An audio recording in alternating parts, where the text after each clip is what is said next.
افغان طالبان کا عید الفطر کے بعد بھارت میں جہاد کا اعلان۔ قطر میں افغان طالبان کے سیاسی دفتر کے منتظم شیر محمد عباس اتنگزئی نے کہا ہے کہ بھارت نے افغانستان میں ہمیشہ غداروں کی مدد اور حمایت کی ہے۔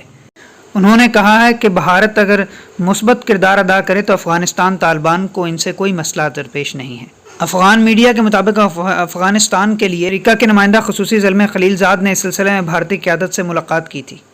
RSS اور BJP کے ظلم سے مسلمانوں کو نجات دلائیں گے طالبان۔ بھارت میں اقلیتوں پر تشدد کارروائیوں سے خطے میں نئی لڑائی کا خدشہ ہے۔ افغان طالبان کے اعلان کے بعد خطے میں نئی لڑائی شروع ہونے کا قوی امکان موجود ہے۔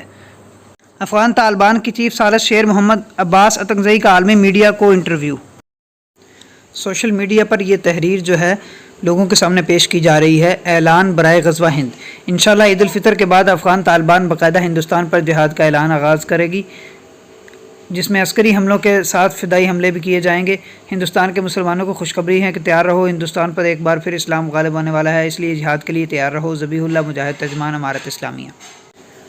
جہاں تک اس تحریر کی بات ہے تو یہ افغان طالبان کی طرف سے نہیں لگ رہی، کیونکہ افغان طالبان اتنے احمق نہیں ہیں کہ اقتدار ہاتھ میں آئے بغیر اتنا بڑا اعلان کر دیں اور اس کو تحریر کی شکل میں لوگوں کے سامنے پیش کر دیں۔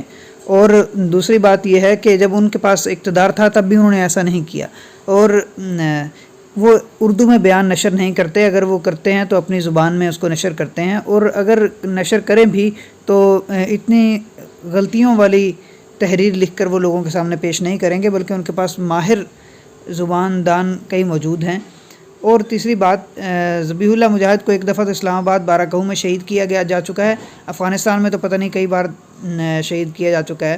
آخر یہ کتنے جنم لیں گے؟ یہ سوشل میڈیا ورکرز کا کہنا ہے کہ یہ لیٹر جھوٹا ہے۔